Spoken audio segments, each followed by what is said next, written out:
Assalamualaikum warahmatullahi wabarakatuh.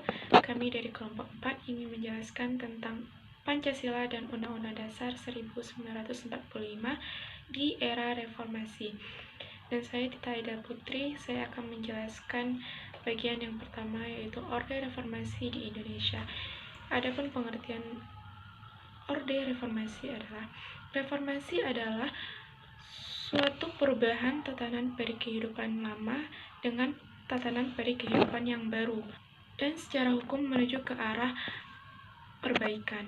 Gerakan reformasi yang terjadi di Indonesia pada tahun 1948 merupakan suatu gerakan mengadakan pembaharuan dan perubahan, terutama perbaikan dalam bidang politik, sosial, ekonomi, dan hukum. Reformasi merupakan suatu gerakan yang menghendaki adanya perubahan kehidupan bermasyarakat, berbangsa, dan bernegara ke arah yang lebih baik secara konstitusional. Artinya, adanya perubahan kehidupan dalam bidang politik, ekonomi, dan hukum yang lebih baik, demokratis berdasarkan prinsip kebebasan, persamaan, dan persaudaraan. Yang kedua itu ada latar belakang terjadinya era reformasi. Pemerintahan Orde Baru dinilai tidak mampu menciptakan kehidupan masyarakat yang adil dalam kemakmuran berdasarkan Undang-Undang Dasar 1945 itu.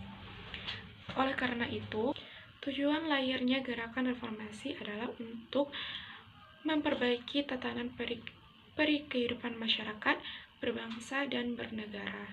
Kesulitan masyarakat dalam memenuhi kebutuhan pokok merupakan faktor utama lahirnya gerakan reformasi. Namun, persoalan itu tidak muncul secara tiba-tiba.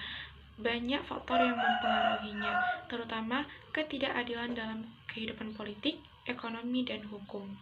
Pemerintahan Orde Baru dipimpin oleh Presiden Soeharto selama 32 tahun, namun tidak konsisten dan konsekuensi dalam melaksanakan cita-cita Orde Baru. Pada awal kelahirannya, tahun 1966, Orde Baru bertekad untuk menata kehidupan bermasyarakat, berbangsa, dan bernegara berdasarkan Pancasila dan Undang-Undang Dasar 1945. Namun, dalam pelaksanaannya, pemerintahan Orde Baru banyak melakukan penyimpangan terhadap nilai-nilai Pancasila dan ketentuan yang tertuang dalam Undang-Undang 1945 yang sangat merugikan rakyat. Bahkan, Pancasila dan Undang-Undang Dasar 1945 hanya dijadikan legitimasi untuk mempertahankan kekuasaan. Penyimpangan-penyimpangan itu melahirkan krisis multidimensional yang menjadi penyebab umum lahirnya gerakan reformasi. Kemudian ada yang ketiga, yaitu era reformasi di Indonesia di tahun 1998.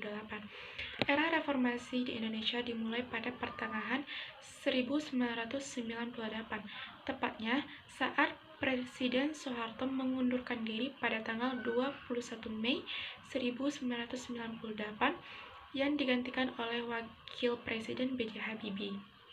Pengunduran diri ini adalah dampak dari ketidakpuasan masyarakat terhadap pemerintahan pimpinan Soeharto saat itu, yang juga disusul dengan krisis finansial Asia yang menyebabkan ekonomi Indonesia melemah.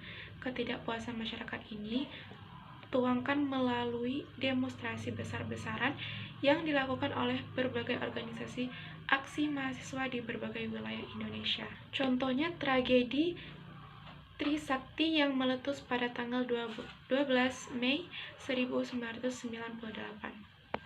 Terjadinya ketimpangan sosial yang sangat mencolok menyebabkan munculnya kerusuhan sosial. Muncul demonstrasi yang digerakkan mahasiswa, di mana pada peristiwa ini dikenal dengan tragedi Trisakti, yaitu meninggalnya 4 mahasiswa Universitas Trisakti akibat bentrok dengan aparat keamanan. Baiklah, mungkin itu penjelasan saya. Mungkin selanjutnya akan dilanjutkan oleh teman sekelompok saya yang lainnya. Terima kasih. Assalamualaikum warahmatullahi wabarakatuh. Saya Ria Mariana. Di sini saya akan menjelaskan tentang era Orde Reformasi di bidang hukum dan era Orde Reformasi di bidang ekonomi.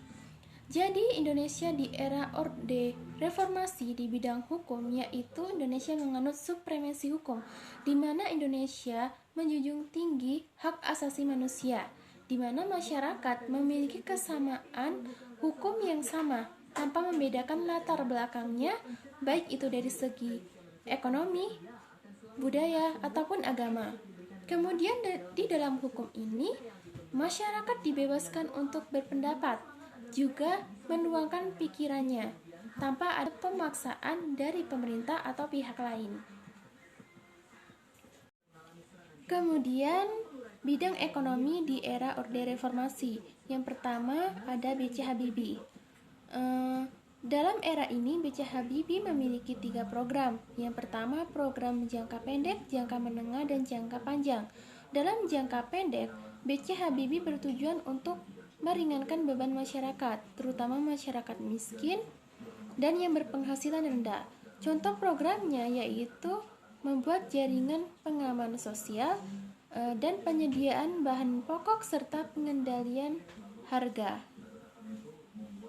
Kemudian yang kedua yaitu program jangka menengah.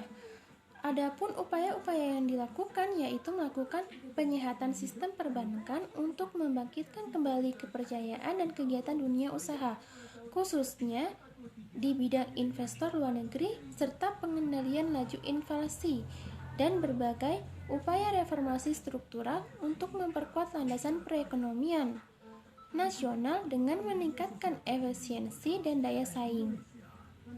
Terus program jangka panjang. Dalam program ini, perekonomian ditegaskan agar diharapkan bisa maju, modern, mandiri, dan berkualitas, terbuka bagi semua kalangan, serta membangun institusi ekonomi yang berorientasi ke pasar dalam negeri maupun ke dalam pasar global.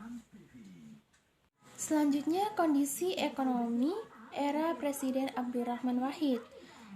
Pada era ini, Presiden Abdurrahman Wahid mewarisi ekonomi Indonesia yang relatif stabil dan dari pemerintahan Habibie.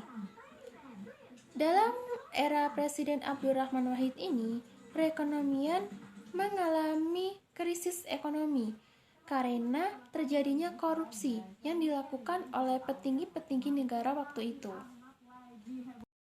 Selanjutnya, kondisi ekonomi di era Presiden Megawati. Sebelumnya ekonomi mengalami krisis ekonomi pada Presiden Abdurrahman Wahid. Di era ini, Presiden Megawati mulai melakukan perbaikan ekonomi dengan melakukan kebijakan. Kebijakan itu diantaranya yaitu melakukan restrukturisasi dan reformasi keuangan untuk melakukan pembaruan ketentuan perundang-undangan. Selanjutnya meningkatkan pendapatan melalui pajak, cukai, serta mendorong kemajuan usaha kecil dan menengah di kalangan masyarakat. Terus untuk meningkatkan perekonomian, Presiden Megawati memiliki kebijakan yaitu melakukan kerjasama ekonomi dan politik bersama negara luar seperti Amerika, Jepang, Australia, dan lainnya. Selanjutnya kondisi ekonomi era SBY. Di era SBY ini kehidupan perekonomian Indonesia bertumbuh secara positif, yaitu pada tahun 2004 pertumbuhan ekonomi Indonesia sebesar 5%, kemudian tahun 2007 mencapai 6,3%. Pada tahun 2007 ini terjadi krisis ekonomi global, sehingga mengakibatkan penurunan ekonomi Indonesia pada tahun 2009, yaitu sebesar 4,6%. Namun, hal tersebut masih cukup baik, karena mengingat hanya beberapa negara saja yang mengalami pertumbuhan secara positif. Di antaranya adalah Cina, India, dan juga Indonesia. Assalamualaikum warahmatullahi wabarakatuh. Perkenalkan, nama saya Muhammad Haikal. Di sini saya akan menjelaskan yaitu yang pertama era Orde Reformasi di bidang politik. Peristiwa reformasi tahun 98 dianggap salah satu peristiwa penting di Indonesia. Dampak dari peristiwa tersebut diantaranya ialah setiap orang bebas mengemukakan pendapatnya di muka umum, yaitu bebas berdemokrasi di depan umum. Setelah adanya peristiwa reformasi tahun 98, semua orang diberikan kekuasaan untuk membentuk partai politik. Berarti pada saat itu dibebaskan kepada rakyat Indonesia untuk membentuk partai-partai politik sudah itu berserikat dan berkumpul. Sebelumnya pada masa pemerintahan Orde Baru, partai dibatasi hanya menjadi 3, yaitu Partai PDI, Partai PPP, dan Partai Golkar. Reformasi yang terjadi di Indonesia pada tahun 1998 telah mendorong berbagai macam perubahan dalam sistem ketatanegaraan yang merupakan dampak dari adanya perubahan konstitusi Undang-Undang 1945. Tahun Presiden pasca reformasi, salah satu perubahan yang dimaksud adalah beralihnya supremasi majelis permusyawaratan rakyat MPR ke supremasi konstitusi. Supremasi konstitusi memposisikan konstitusi sebagai hukum tertinggi yang mengatur dan membatasi kekuasaan terhadap lembaga-lembaga negara. Kelembagaan ini diharapkan dapat lebih responsif dalam mengatasi persoalan aktual negara dalam bentuk dewan, komisi, komite, badan maupun otorita dengan masing-masing tugas dan wewenangnya. 1. Kondisi politik era B.J. Habibie. Pada era Presiden B.J. Habibie, yaitu pada 22 Mei 1998, B.J. Habibie mengumumkan susunan kabinet baru, yaitu Kabinet Reformasi Pembangunan.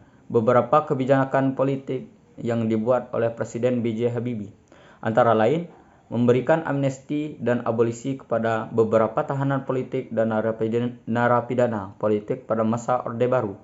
Lewat Kapres,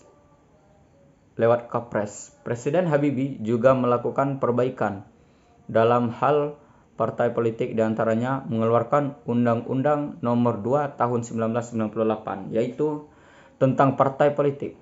Karena pada masa Soeharto, pembentukan partai politik sangat dibatasi dan tidak sesuai dengan Undang-Undang 1945. Partai politik sangat dibatasi dan tidak sesuai dengan Undang-Undang 1945 yang memberikan semua warga Indonesia untuk berserikat dan berkumpul mengeluarkan pikiran.